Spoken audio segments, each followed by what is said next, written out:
A paz do Senhor, igreja. Amém. Deus abençoe os irmãos, as crianças que estão se retirando, os professores, as professoras das crianças. Deus os abençoe. 2 rápidos anúncios. Queremos anunciar que neste mês a nossa Santa Ceia será nessa quarta-feira que vem agora. Primeira quarta-feira do mês. Segunda quarta-feira do mês. Quarta-feira, Santa Ceia, às 7h30. Então, toda a igreja convocada está conosco, de 7h30 às 8h30 será Santa Ceia. As portas vão se abrir mais cedo, vamos começar a louvar e adorar a Deus mais cedo, mas às 7h30 estaremos celebrando a Santa Ceia. Não perca, venha, participe, esteja preparado para ser abençoado por Deus. Segunda coisa importante, o nosso culto de Natal esse ano é no dia 21 de dezembro. Às 10 horas da manhã, 21 de dezembro, será um culto conjunto. O primeiro e o segundo culto vão se reunir e estaremos celebrando o nascimento de Jesus juntos. Amém, irmãos? Amém. Vamos abrir nossas Bíblias no livro de Neemias. A hora está um pouco avançada, eu vou correr um pouquinho, vamos cobrir 13 capítulos da Bíblia hoje. O livro de Neemias tem 13 capítulos, mas antes disso, eu quero fazer uma pergunta aos irmãos. Nós já cobrimos mais ou menos 1/3 da Bíblia, um pouquinho menos de 1/3, por volta de 1/3 da Bíblia, 33%. E já conhecemos bastante pessoas, muitos heróis da Bíblia, né? Muitos grandes homens e mulheres da Bíblia. E o ser humano aprende, uma das maneiras que nós seres humanos aprendemos é observando outros e nos espelhando em outros. É por isso que toda entrevista que você vê de uma pessoa famosa, de uma pessoa conhecida, de uma pessoa de influência, geralmente o bom entrevistador vai sempre fazer a mesma, uma das perguntas que ele faz é sempre a mesma. Quem são as pessoas que influenciaram a sua vida? Quem são os seus heróis? Quem são as pessoas que lhe inspiraram? Quase todo entrevistador pergunta isso, porque o entrevistador sabe que nós, seres humanos, sempre crescemos nos apoiando em alguém que nos influenciou, nos ensinou, nos instruiu. Isso é saudável, isso é saudável. Já quando pequenos, quando crianças, a gente começa a encontrar pessoas que a gente admira e a gente, consciente ou inconscientemente, começa a se espelhar nessas pessoas. Essa é uma das razões que a televisão e os esportes podem ser usados pelo inimigo de uma maneira negativa na nossa vida, porque a gente começa a se espelhar em pessoas que na realidade não tem nada para nos oferecer, são talentosas sim. Mas imagine você apoiar a sua vida, espelhar a sua vida numa pessoa simplesmente porque ela é talentosa em chutar uma bola de couro dentro de um quadradinho, de um retângulo. Não faz sentido nenhum, porque aquela pessoa é boa nessa arte, que ela se torne um ídolo e um exemplo para nós.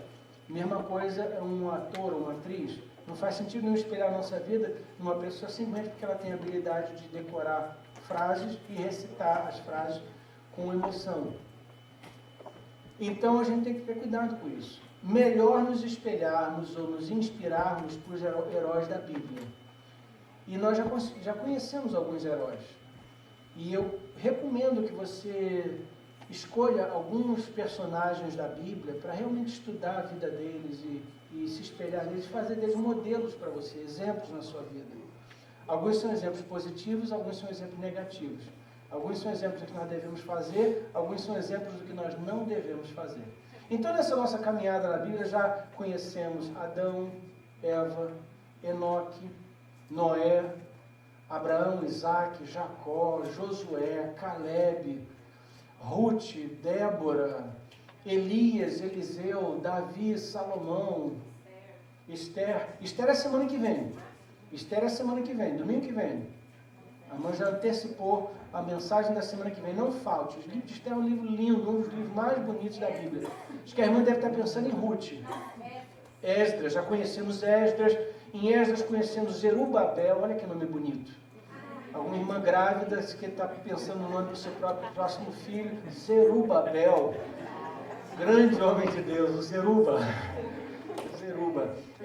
já conhecemos Moisés, Arão, Miriam, irmã de Moisés. Muito bem.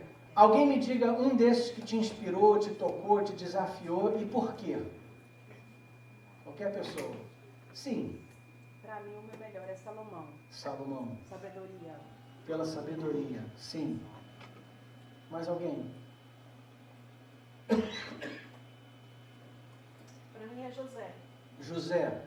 É mesmo, não mencionamos José, mas é verdade. Nossa, por quê? Nossa, para mim ele é o segundo Cristo. A persistência dele. A fidelidade dele. Fidelidade. Amém. José.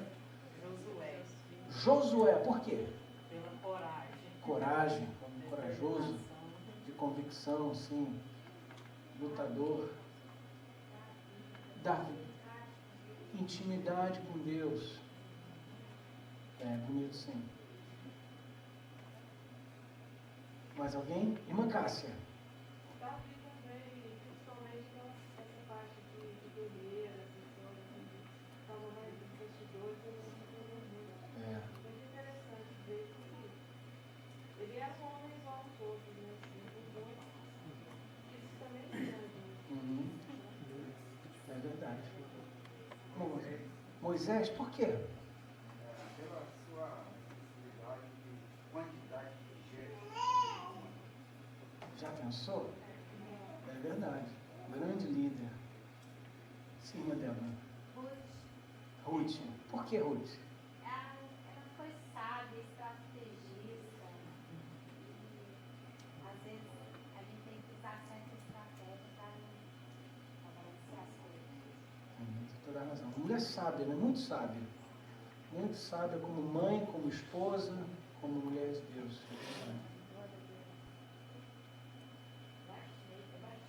Bartimeu. Pela fé dele, que assim, acreditou que Jesus podia curar ele. Amém. Então é uma fé, assim, aquela persistência que ele teve. Fé e persistência do cego Bartimeu.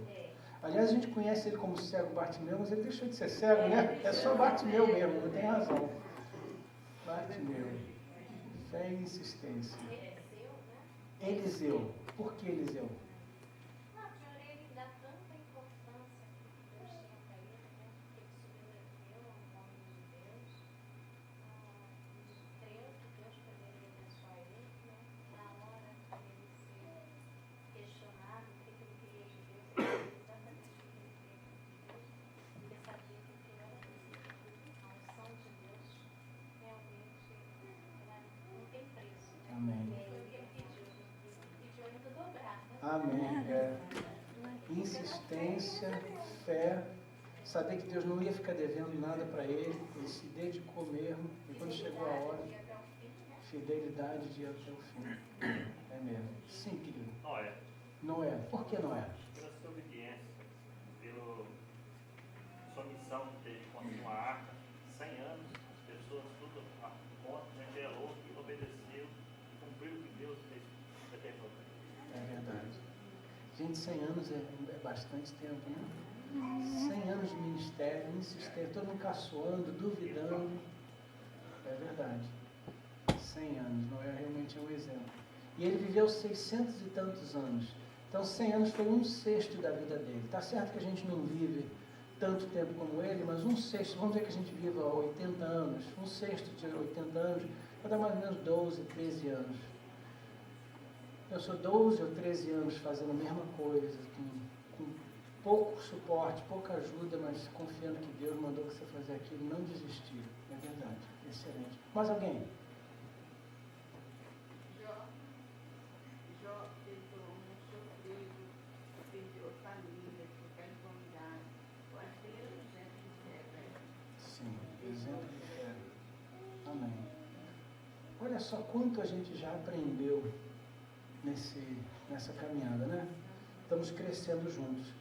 E no livro de Neemias, nós vamos ver a importância do que nós acabamos de fazer e o que temos feito nos domingos, que é estudar a palavra de Deus juntos.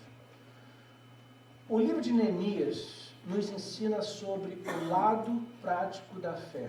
Diga comigo, o lado prático da fé. Diga comigo, o lado prático da fé. Mais uma vez, o lado prático da fé. O cristão pode se tornar tão preocupado com o céu que ele se torna inútil na terra. Não precisa de levantar a mão não, mas na certa você já conheceu alguém assim. Pensa tanto no céu e anjos e trono de Deus que esquece de que por agora nós estamos aqui na terra e Deus nos chama para ser sal na terra e luz no mundo. Nós temos que ser útil aqui na terra, ir por todo mundo, pregar o evangelho a toda criatura. Nós temos uma missão a cumprir aqui na terra. Então o livro de Neemias nos lembra disso, que nós temos uma missão e é importante cumpri-la. O livro de Neemias nos lembra que, às vezes, Deus nos chama para fazer algo prático, como, por exemplo, construir um hospital, ensinar uma criança, alimentar um pobre, ou, no caso de Neemias, reconstruir uma cidade. Eu quero frisar isso bem, queridos, porque muitas vezes nós temos a ideia errada de que, se Deus me chamar, eu vou pastorear uma igreja. Se Deus me chamar, eu vou ser missionário no exterior. Se Deus me chamar, eu vou cantar na equipe de louvor. Se Deus me chamar, eu vou ser um evangelista. Amados, sim, Deus chama para evangelismo, para missões, para pastoreado, para o ministério de louvor. Mas Deus às vezes nos chama para outras coisas também. E muitas vezes essas coisas não são, entre aspas, consideradas espirituais. No entanto, Deus pode nos chamar para essas coisas também, e elas são sim espirituais. Lembra que Zorobabel foi chamado por Deus para trazer 50 mil pessoas de volta da Babilônia para Israel, e ali reconstruir o altar e o templo, e restabelecer o louvor a Deus. Essa foi a chamada de Zorobabel. Lembre-se que, como já aprendemos, Neemias também foi chamado por Deus para vir da Babilônia e ali em Jerusalém ensinar o povo as leis de Deus. Ele era um pastor. Zorobabel foi um líder político, Neemias foi um líder espiritual, um pastor. Agora encontramos o terceiro grande personagem dessa época, que é Neemias. E Neemias tem uma chamada diferente da de Zorobabel e diferente da de Esdras. Porque Neemias foi chamado por Deus para construir um muro. Aliás, reconstruir um muro e as casas dentro da cidade. Essa foi a chamada dele. Chamada que ele cumpriu. E é isso que vamos ver hoje. Vamos ver rapidamente o contexto histórico para a gente se localizar o que aconteceu e quando. Lembrem-se que a cidade de Jerusalém foi conquistada, ela caiu no ano 605 a.C., quando Nabucodonosor e o exército da Babilônia invadiram Judá e tomaram posse de Jerusalém. 605 a.C. No ano 538, o rei Ciro permitiu que o povo voltasse para Jerusalém. E foi aí que Zorobabel, com 50 mil pessoas, voltou da Babilônia para Jerusalém, em cumprimento à profecia de Jeremias, de 70 anos de exílio. Depois desses 70 anos eles voltaram, e no ano 535, exatamente 70 anos depois da queda de Jerusalém, eles começaram a reconstruir o templo. Muito bem. Um pouco mais tarde, no ano 458, Esdras retornou a Jerusalém também.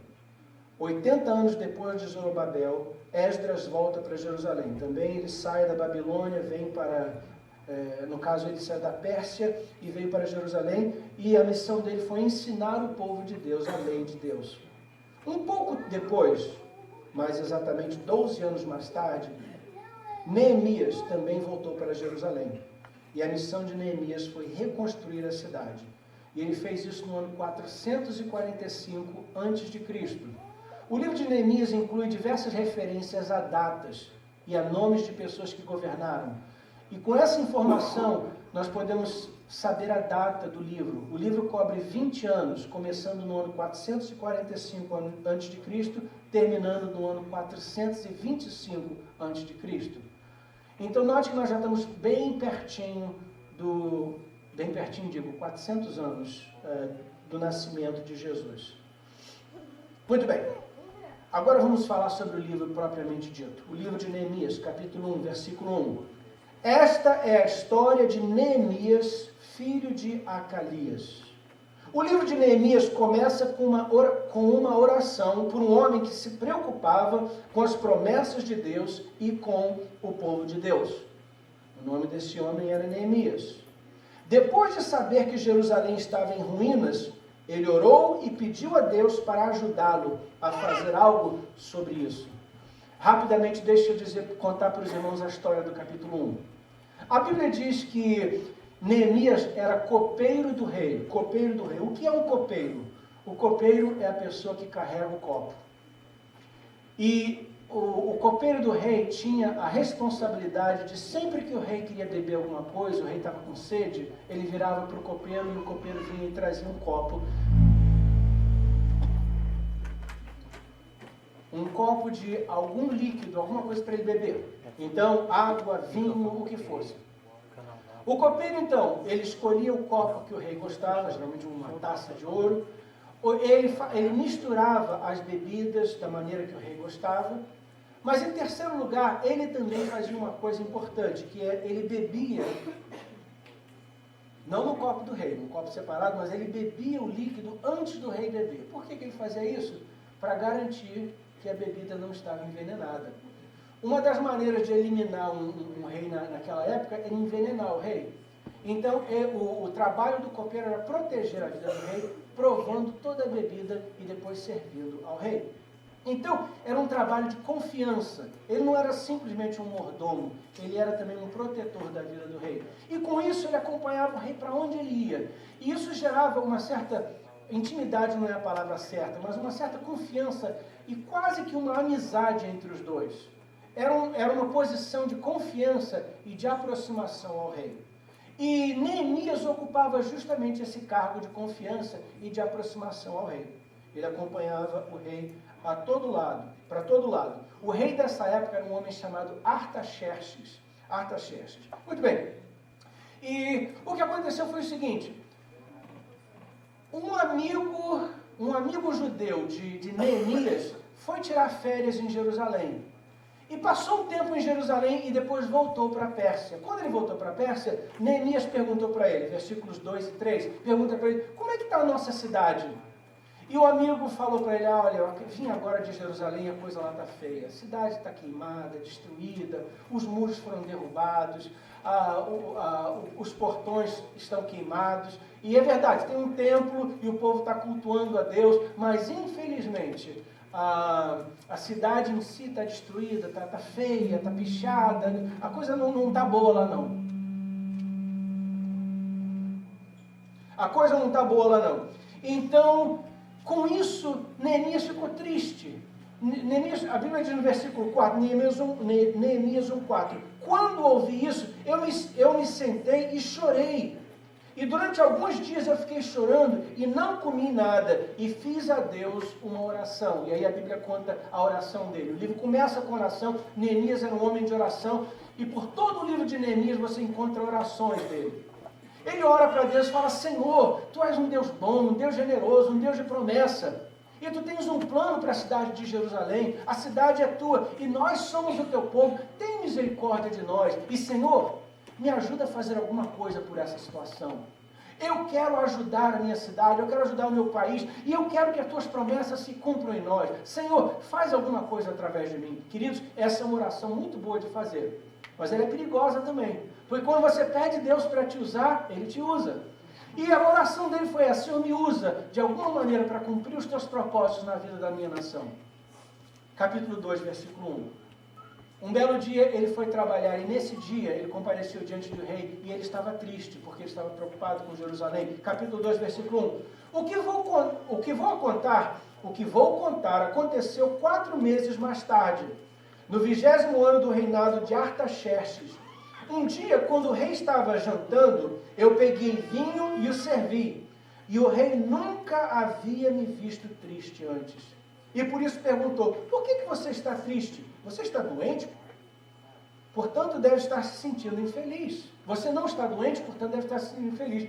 O rei estranhou que esse companheiro dele, esse servo dele, muito chegado a ele, estava triste naquele dia. Ele perguntou para ele, por que você está triste, Neemias? Neemias viu nisso a oportunidade de introduzir a necessidade do povo de Deus. Ele falou, olha, eu estou triste, rei, Aliás, deixa eu ler mais uma coisa. Ainda no versículo 2. Então eu fiquei com muito medo e respondi, que o rei viva para sempre. Como posso deixar de parecer triste quando a cidade onde os meus antepassados estão sepultados está em ruínas e os seus portões estão queimados? E o rei perguntou, o que é que você quer? Eu orei a Deus do céu e depois disse ao rei. Note, ele entra para fazer os seus afazeres diante do rei, o rei nota que ele está triste e pergunta, você não está doente? Por que você está tão triste hoje? Rei, como é que eu posso ficar alegre sabendo do estado da cidade de Jerusalém? Aí o rei pergunta, e o que você gostaria de fazer? Como é que você quer resolver esse problema? E a Bíblia diz, Neemias diz, e eu orei e respondi. Eu tenho certeza que Neemias não falou, rei, espera aí, porque eu preciso de orar e jejuar para te dar a resposta. Lembra que por 4 meses ele já está orando e jejuando? Ele já estava preparado para isso.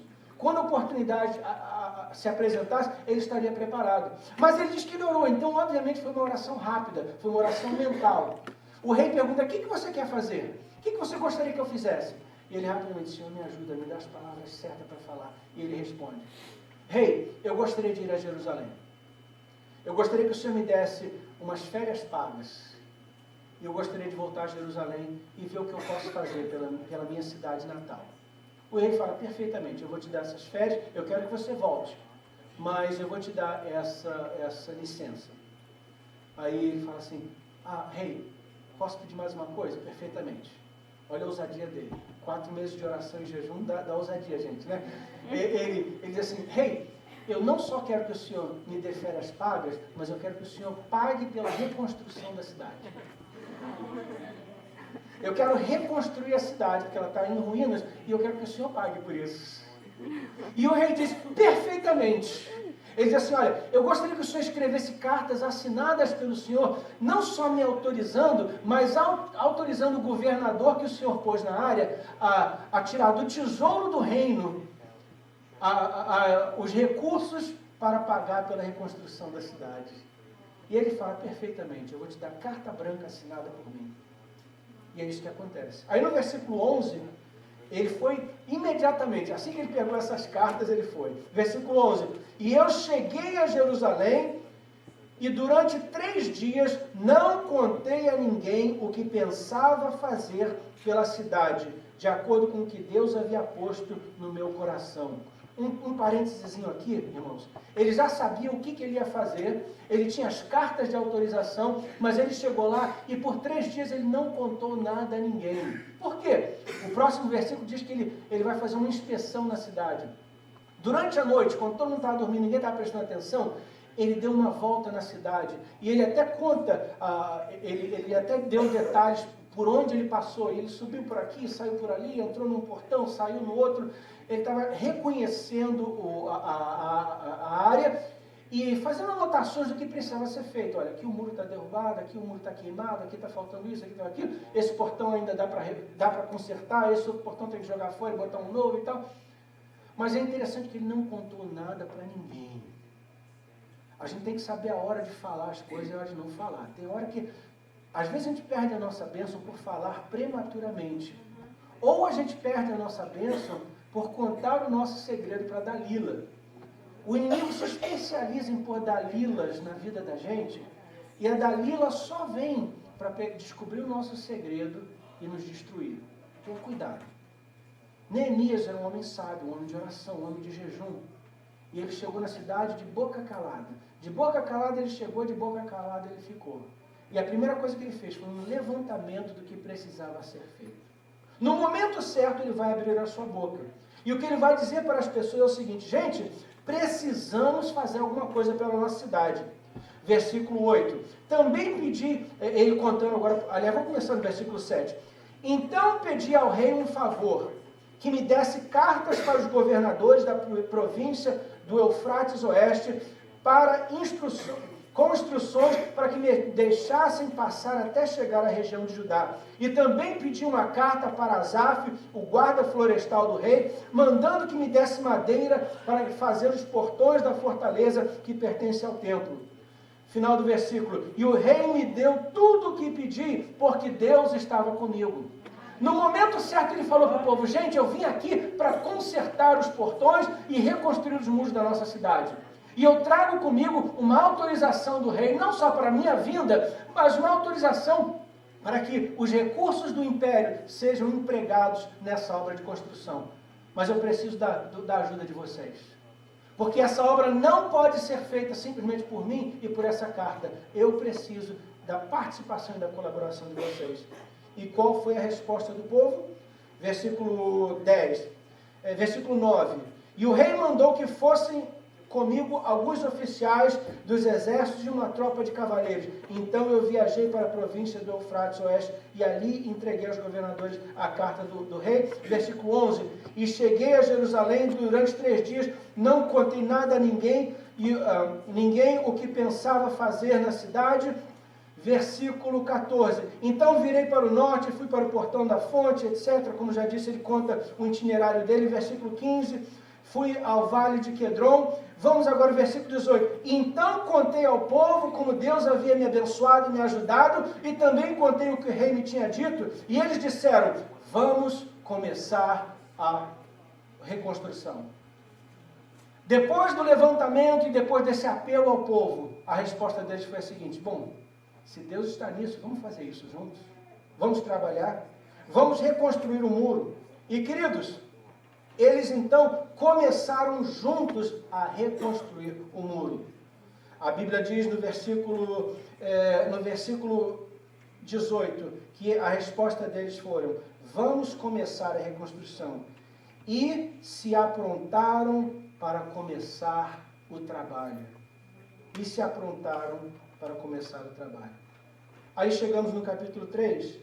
E no capítulo 3 nós temos exatamente a lista das pessoas que trabalharam na reconstrução do muro. Em Neemias 3, vemos como as coisas são feitas. Neemias 3 é um bom exemplo de como fazer as coisas no reino de Deus. 2 grandes lições que aprendemos no capítulo 3. Número 1 é que o trabalho deve ser dividido em porções razoáveis. E número 2, que todos devem colaborar.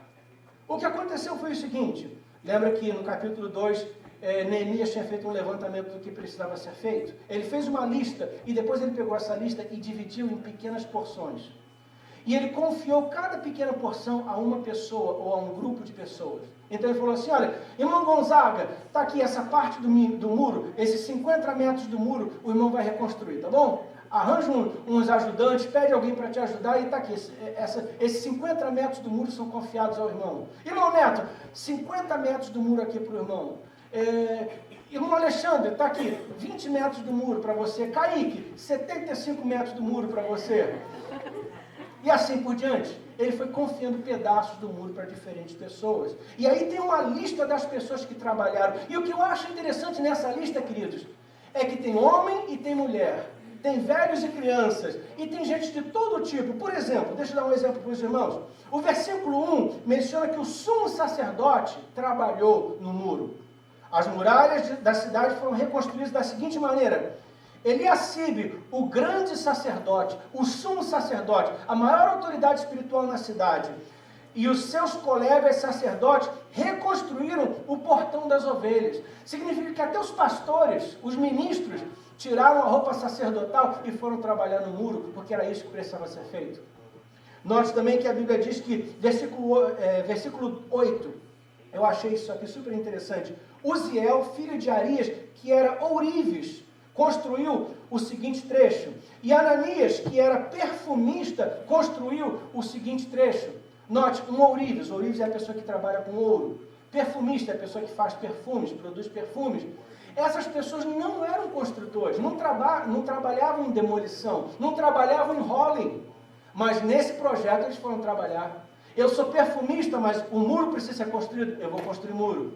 Eu sou ourives, mas o muro precisa ser construído. Por hoje eu vou ser carpinteiro, porque isso é importante. É isso que precisa ser feito agora. Todo mundo participou. Queridos, até as mulheres trabalharam no muro, trabalharam de dampeira nesse dia. Trabalharam no rolling.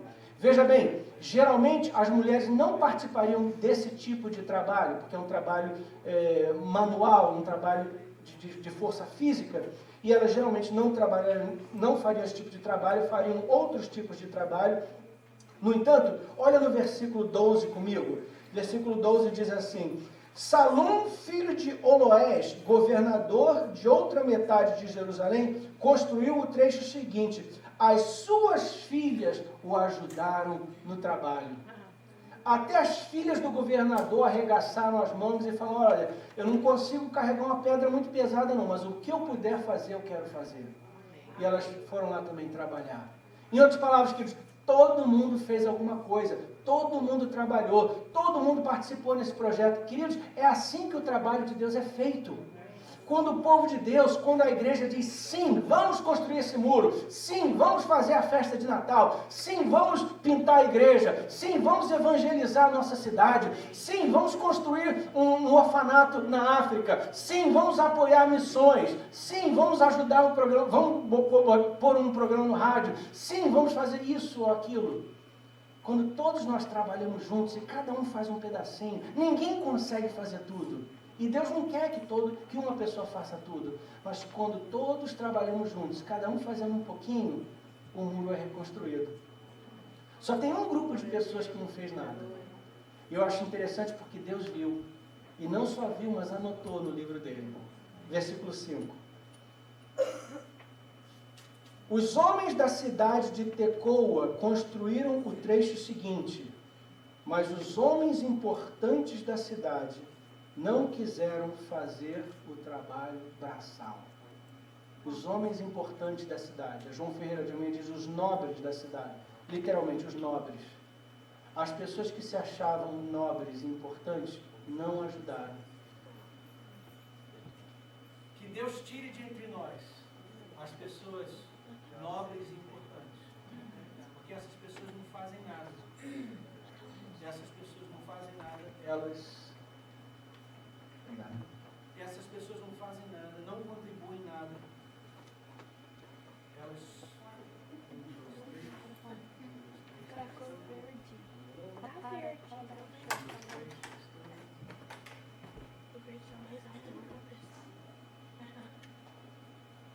Não tem problema de chegar lá. Obrigado. Deus abençoe. Vocês estão fazendo um excelente trabalho. Uma salva de palmas para a nossa produção. Eu estou dando um trabalho tremendo para elas. Bom trabalho, estão se ajustando e adaptando bem. Glória a Deus. E então, o que aconteceu foi isso. Esses, entre aspas, nobres, esses que se acham, eu sou importante demais para fazer isso. Eu cozinhar? Eu limpar a igreja? Eu pintar? Eu ensinar a classe? Eu ajudar na produção? Essas pessoas não fizeram nada. Infelizmente, sempre tem um grupo de pessoas que acha que tem um rei na barriga. Mas Deus viu, queridos. Deus viu e anotou no livro dele. Essas pessoas não contribuíram. Essas pessoas não ajudaram. Mas eu acho bonito que o resto, todo mundo, homens, mulheres e crianças, sacerdotes, ourives e perfumistas, todo mundo arregaçou as mãos e falou: vamos fazer o que precisa ser feito. E assim fizeram. E o resultado, queridos? O resultado está em Neemias 4:6. Então, leia comigo em voz alta, está no telão. Então, continuamos a reconstruir as muralhas e logo elas estavam na metade da sua altura total. Por quê? Porque o povo estava animado para trabalhar. Por que o muro logo ficou quase pronto até a metade? Por quê? Porque o povo estava animado para trabalhar. Diga comigo. Porque o povo estava animado para trabalhar. Diga comigo. Porque o povo estava animado para trabalhar. Diga comigo em voz alta. Porque o povo estava animado para trabalhar. Quem está animado aqui nessa manhã para trabalhar? Quem está animado aqui nessa manhã para louvar a Deus? Quem está animado para orar? Quem está animado para jejuar? Quem está animado para alcançar a nossa nação? Queridos, vamos trabalhar juntos. Porque grandes coisas acontecem quando o povo está animado para trabalhar. Que Deus nos anime e nos dê uma só mente, um só coração, para que juntos façamos grandes coisas para o nosso Deus. Quantos dizem amém? Amém. Agora saiba que sempre que você se levanta para fazer alguma coisa para Deus, vai ter sempre oposição. Oposição. Há sempre pessoas que se ressentem da obra de Deus e eles vão se opor. A Bíblia nos introduz no livro de Neemias um grupo de pessoas. O nome de um deles era Sambalate e o nome de outro era Tobias. E Sambalate e Tobias...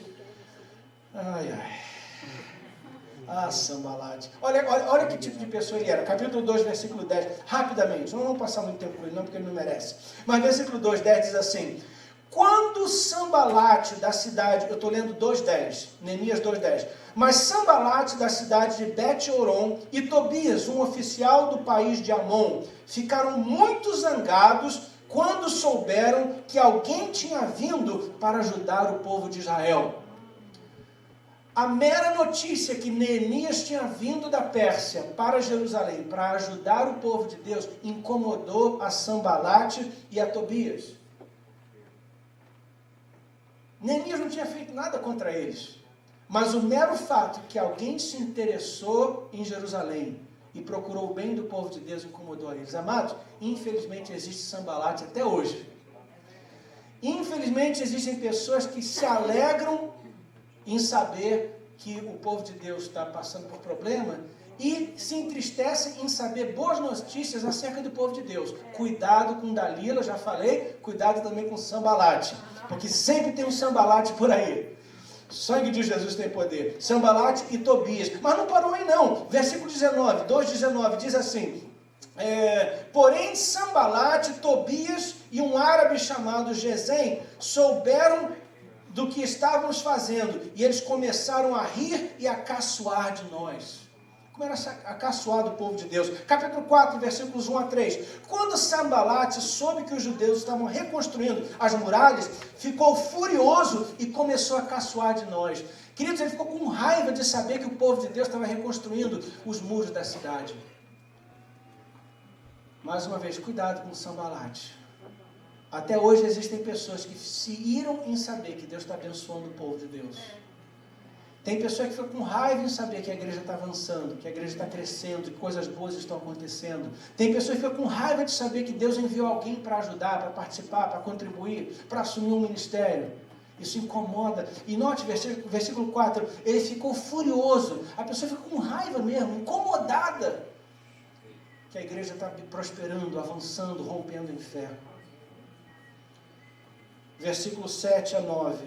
Sambalate e Tobias e os povos da Arábia, Amon e Asdod, ficaram muito zangados quando souberam que nós estávamos continuando o trabalho de reconstrução das muralhas de Jerusalém e que as suas brechas já estavam sendo fechadas. Versículo 8. Aí se reuniram e combinaram que viriam juntos atacar a Jerusalém e provocar confusão. Provocar confusão é o que o inimigo gosta de fazer. Deus não é um Deus de confusão, mas o inimigo vem plantar confusão. Mas nós fizemos o quê? Oramos. Nós oramos ao nosso Deus e colocamos homens para ficarem de vigia. Lembra que Jesus falou orai e vigiai? Foi exatamente isso que eles fizeram. Vamos orar e vamos vigiar contra eles de dia e de noite. Eu quero falar uma coisa importante para essa igreja. Nós precisamos de homens e mulheres que orem e vigiem pela obra do Senhor. Nós precisamos de homens e mulheres que orem e vigiem por essa igreja, por esse ministério. Neemias não podia orar e vigiar por todo o muro, ele precisou de ajuda. E a Bíblia diz que nós, o povo, colocamos a cada 10 metros, 15 metros, 20 metros, 50 metros, colocamos alguém vigiando, vigias no muro. E esses vigias ficavam olhando, e quando eles viam um perigo, quando viam o inimigo atacando, eles anunciavam, tocavam a trombeta, e o povo então podia se armar e combater. A igreja precisa de homens e mulheres assim. Essa igreja precisa de homens e mulheres que não só trabalhem, mas que vigiem. O pastor não consegue ouvir tudo, saber de tudo, ou vigiar tudo. A pastora não consegue acompanhar tudo e todos. Precisamos de homens e mulheres que não só trabalhem, mas vigiem. E quando você vê o inimigo infiltrando, o inimigo tentando trazer confusão, trazer divisão, trazendo inveja, trazendo ciúme, trazendo briguinha, trazendo contenda, toca a trombeta e fala, isso aí é obra do inimigo. Nós estamos aqui juntos para trabalhar para o Senhor. Nós estamos juntos aqui para construir o muro. Nós estamos aqui juntos para cumprir a missão que Deus nos deu. Em nome de Jesus, vamos lutar contra esse inimigo e vamos vencer esse Sambalate. Quantos dizem amém? Amém. Vigie por Sambalate, queridos. Vamos vigiar. Sambalate e Tobias continuam tentando trabalhar contra a obra e o povo de Deus. Mas apesar da oposição, o povo de Deus venceu. Sabemos disso porque no capítulo 6, versículo 10, a Bíblia diz que o muro ficou completo. Neemias 6, quando o inimigo não podia parar o povo de Deus, eles tentaram destruí-los. Mas Neemias orou e persistiu. Neemias 6,15, leia em voz alta comigo. Neemias 6,15, está no telão. As muralhas foram terminadas no dia 25 do mês de Elul, depois de 52 dias de trabalho. As muralhas foram terminadas. Elas foram terminadas porque o povo trabalhou junto, porque o povo orou e porque o povo vigiou. O mês de Elul, no calendário judeu, fica mais ou menos em volta de dezembro. Então foi mais ou menos nessa época do ano que eles terminaram essa construção. Terminaram os muros. Então a cidade ficou cercada pelo muro. Agora eles podiam reconstruir as casas dentro da cidade e repopular a cidade. E foi o que aconteceu. Neemias capítulo 7 fala sobre isso. Versículo 73. Neemias 7, 73. Todo o povo de Israel começou a morar nas cidades e povoados de Judá. Eram sacerdotes, levitas, guardas do templo, músicos, algumas pessoas do povo e os servidores do templo. Então a cidade voltou a ser repopulada. E agora que a cidade foi reconstruída e repopulada, era a hora de fazer mais uma coisa, que é aprender a viver como povo de Deus.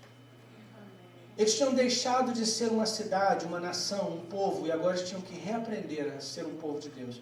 E é o que acontece no resto do livro de Neemias. No capítulo 8 em diante, uma lista de medidas que Neemias tomou para ensinar ao povo como viver para Deus e como ser o povo de Deus. Neemias 8:8. Eles iam lendo o livro da lei e traduzindo e davam explicações para que o povo entendesse o que era lido. Parece com alguma coisa que a gente faz hoje em dia?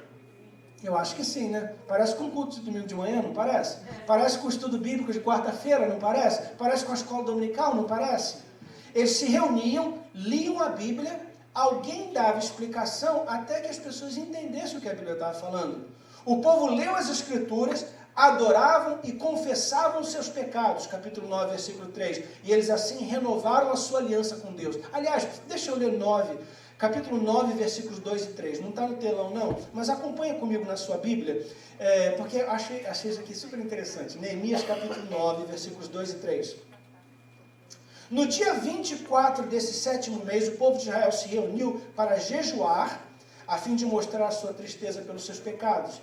E eles já haviam se separado de todos os estrangeiros. E em sinal de tristeza, vestiram roupas feitas de pano grosseiro e puseram terra na cabeça. Então se levantaram e começaram a confessar os pecados que eles e os seus antepassados haviam cometido. Durante mais ou menos 3 horas, a lei do Senhor, seu Deus, foi lida para eles. E nas 3 horas seguintes, eles confessaram os seus pecados e adoraram o Senhor. E você acha que o nosso culto é longo? 3 horas de leitura da Bíblia. E depois 3 horas de louvor e oração. 3 horas de louvor e confissão de pecados. 6 horas diretas de culto a Deus. Por quê? Porque eles estavam reaprendendo como ser o povo de Deus, as coisas que agradam a Deus, como cultuar a Deus. No capítulo 10, mediante o que eles tinham aprendido, eles fizeram um novo concerto com Deus, um novo acordo com Deus.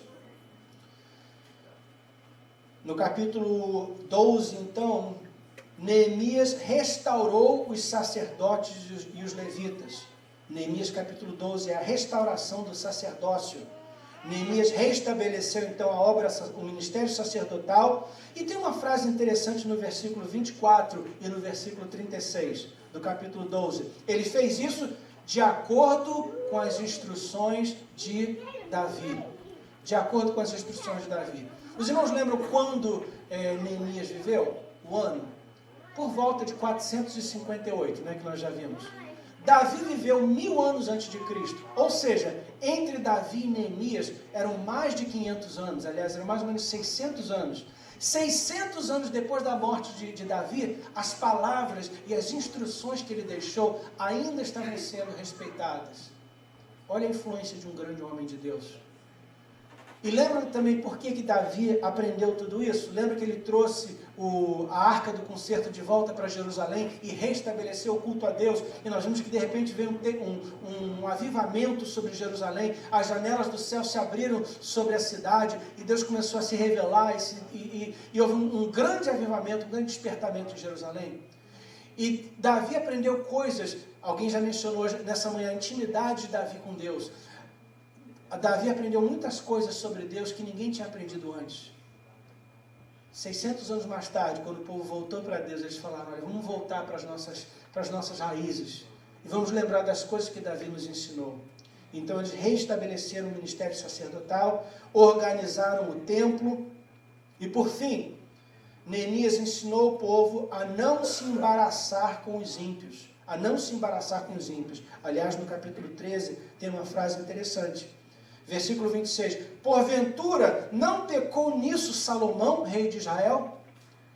No capítulo 13, é o último capítulo de Neemias, Neemias faz um apelo à nação, e ele diz, gente, a razão que tudo isso que aconteceu com a gente aconteceu, é porque no passado, nós nos esquecemos de Deus. E uma das razões que nós nos esquecemos de Deus, é porque nós nos envolvemos com o mundo.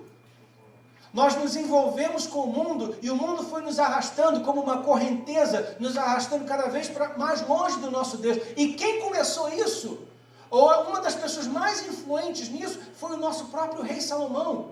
Porque ele casou com 1000 mulheres pagãs, 1000 mulheres que não temiam a Deus, e o coração dele ficou dividido, e ele foi seduzido ao paganismo, ele foi seduzido à falsa religião, e ele se esqueceu de Jeová. E foi isso que trouxe toda essa desgraça que nós vimos nos últimos séculos. Porventura, não pecou nisso Salomão, rei de Israel? Aí ele implora com o povo, não vamos fazer isso mais, gente. Vamos aprender a lição dos nossos antepassados e vamos nos separar do mundo, vamos nos separar do pecado, vamos nos separar de tudo que é falso. Vamos nos separar dos falsos deuses. E, queridos, eu quero fazer das palavras de Neemias as minhas palavras para essa igreja hoje. Amados, vamos nos despertar e nos separar do pecado e do mundo. Quando eu digo me separar do mundo, eu não digo que a gente tem que construir um templo ou um monastério no meio do deserto e se trancar lá dentro. Não, muito pelo contrário. Jesus diz, ide por todo mundo, pregar o evangelho a toda criatura. Nós somos a luz do mundo e o sal da terra, mas nós precisamos nos separar do pecado e da influência negativa do mundo. O mundo muitas vezes se infiltra na igreja e na vida do crente, através do jornal, através da televisão, através das amizades, através das conversas no trabalho. E sem perceber, a gente começa a adotar a maneira do mundo pensar, a maneira do mundo agir, os valores do mundo, os sentimentos do mundo. Queridos, Deus nos chama para sermos diferentes. Deus nos chama para compromisso com Ele. Como a pastora Valéria falou, Deus nos chama para amar, Deus nos chama para perdoar, Deus nos chama para ser pessoas de fé, pessoas de integridade, de santidade, independente do que está acontecendo no mundo. O mundo jaz no maligno. É importante que a igreja entenda isso. E no capítulo 13, Neemias enfatizou isso. E uma coisa em particular, uma coisa específica que estava acontecendo, é que o povo de Deus estava casando, um casamento misto, casando com pessoas que não têm compromisso com Deus. Queridos, isso dá uma dor de cabeça. Isso dá uma dor de cabeça. Cuidado, cuidado. E ele desafiou o povo a fazer uma mudança. E foi isso que aconteceu. Eles assumiram um compromisso com Deus e fizeram mudança, porque eles queriam de fato ser o povo de Deus. E o livro então encerra com oração. Lembra que o livro começou com oração, capítulo 1? O capítulo 13 encerra também com oração. Aliás, no capítulo 13 nós encontramos 3 orações. 3 orações bonitas e orações bíblicas. Sempre que você ora uma oração bíblica, você pode orar essa oração tranquila, porque se é uma oração bíblica, é uma oração inspirada pelo Espírito Santo. Olha as 3 orações que Neemias orou. Versículo 14, 13 e 14. Ele orou assim: ó meu Deus, lembra-te de todas as coisas que eu tenho feito pelo teu templo e pelo seu serviço. Senhor, eu investi a minha vida na tua obra. Lembra do que eu tenho feito em prol do teu templo. Lembra do que eu tenho feito em prol da tua obra. Versículo 22, mais uma oração. Final do versículo 22. Ó meu Deus, lembra-te de mim por isso também, e tem piedade de mim por causa do teu grande amor. Senhor, lembra-te de mim por causa do teu grande amor. E a última oração que ele fez, que é a última frase do livro, o livro encerra com essa oração. Versículo 31, leia comigo em voz alta. Lembra-te de tudo isso, ó meu Deus, e me abençoa. Uma tradução diz assim, lembra-te de mim, Deus meu, para o bem, para o bem. Queridos, é bíblico a gente se aplicar na obra do Senhor e depois em oração falar para Deus, Senhor, lembra do meu trabalho, lembra da minha obra, lembra do meu esforço, por causa da tua misericórdia, lembra do que eu tenho feito, Senhor. Isso é bíblico e você deve se aplicar na obra do Senhor e depois orar para que Deus receba aquela oferta, abençoe aquela oferta e te prospere. Lembra-te de mim, meu Deus, para o bem. Põe-se de pé comigo. Nós vamos encerrar com 3 rápidas lições que o livro de Neemias nos ensina. E eu gostaria, elas vão estar no telão, eu gostaria que você lesse em voz alta comigo. Primeira lição. Coisas impressionantes são alcançadas quando todos trabalham juntos. Vamos falar em voz alta? Coisas impressionantes são alcançadas quando todos trabalham juntos. Mais uma vez. Coisas impressionantes são alcançadas quando todos trabalham juntos. Amados, eu ousaria dizer que não tem nada impossível para essa igreja se nós trabalharmos juntos. Se nós concordarmos, vamos alcançar a comunidade brasileira da Baía de São Francisco? Vamos alcançar as pessoas, brasileiras ou não, da Baía de São Francisco? Vamos apoiar missões? Vamos ser uma bênção para o Brasil, para a nossa terra natal, como Neemias foi? Vamos ser uma bênção para o Brasil de alguma maneira? Vamos fazer uma diferença na nossa comunidade? Coisas impressionantes acontecem quando todos trabalhamos juntos. Segunda grande verdade, juntos. Oração e esforço são uma combinação poderosa. Mais uma vez. Oração e esforço são uma combinação poderosa. Mais uma vez. Oração e esforço são uma combinação poderosa. Neemias é exemplo de um homem de oração e de ação. Esforço, trabalho. Na hora de orar, ele orava. Na hora de construir um muro, ele construía. Ele sabia orar, mas ele sabia trabalhar também. Às vezes no reino de Deus nós temos pessoas que oram, mas não trabalham. Às vezes nós temos pessoas que trabalham, mas não oram. Quando você consegue unir oração e esforço, queridos, uma igreja que ora e trabalha, não tem nada que detenha essa igreja. Um casal que ora e trabalha junto, não tem nada que detenha esse casal. Um crente que ora e trabalha, nada vai te deter. Oração e esforço. Isso é uma poderosa combinação. Neemias é exemplo disso. E por último, isso é tão importante, leia e pense no que você vai o que você vai ler agora. Juntos. Um estilo de vida que agrada a Deus se desenvolve ao longo do tempo, com o ensino da palavra de Deus e fazendo os sacrifícios necessários. Como eu já disse, o livro de Neemias cobre um período de 20 anos.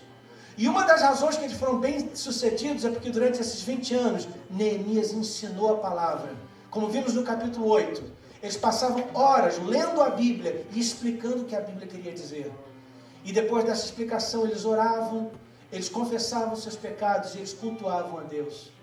E isso foi construindo neles uma fé, uma resistência, uma saúde espiritual. E não só isso, como vimos no capítulo 12 e 13, eles fizeram as mudanças necessárias, os sacrifícios necessários para progredir espiritualmente. Mais uma vez juntos, um estilo de vida que agrada a Deus se desenvolve ao longo do tempo com o ensino da palavra de Deus e fazendo os sacrifícios necessários. Continue, queridos, frequentando a igreja, o estudo bíblico, a oração, aprendendo a palavra de Deus e fazendo os sacrifícios necessários. Ao longo do tempo, como alguém testemunhou hoje, depois de alguns anos, a fé vai crescendo, as oportunidades vão surgindo e Deus vai te abençoando e prosperando. Foi assim que aconteceu no livro de Neemias, na vida de Neemias, e é assim que acontece na nossa vida também. Quantos creem nisso? Digam amém. Amém. Eu quero orar por você e em um minuto aqui a equipe do louvor vai encerrar com um hino bonito. Mas antes disso eu quero orar pela nossa igreja. E eu quero orar por pessoas que, como Neemias, dizem: Senhor, eu quero ser útil na Tua obra. Eu quero trabalhar, eu quero fazer diferença na minha geração. Eu quero fazer diferença na minha igreja, na minha comunidade. Me usa, Senhor, como usaste Neemias. Eu estou disposto a construir um muro, se é isso que Tu queres. Eu estou disposto a fazer a obra que precisa de ser feita. Sacerdote, ourives, perfumeiro, ou mulher, homem, velho, criança, eu estou disposto a trabalhar, a arregaçar as minhas mangas e participar. Eu estou disposto a vigiar e não permitir que o inimigo infiltre a igreja e traga confusão e divisão. Eu quero ser usado por Ti e fazer diferença. Se essa é a tua oração, levanta a tua mão bem alto. Eu quero orar e pedir que Deus levante entre nós um povo como o povo do tempo de Neemias, que juntos digam: vamos construir o muro. Sim. Um povo disposto a trabalhar, um povo disposto a construir o muro. Aleluia. E se você é uma dessas pessoas, levanta a tua mão agora, eu vou orar por você. Espírito Santo de Deus, eu oro por esse que tem levantado a sua mão, aceitando a chamada, o desafio, o convite de construir esse muro, de participar dessa obra. Oh Espírito Santo de Deus, reveste agora a tua igreja com unção, reveste a tua igreja com ousadia e com poder, para orar e vigiar, para se esforçar e trabalhar e completar a obra que foi confiada a nós. Espírito Santo de Deus, muito obrigado pelo que já fizeste. Faz ainda muito mais em nós e através de nós. É o que oramos e pedimos em nome de Cristo Jesus, nosso Senhor. E que todo o povo de Deus diga amém.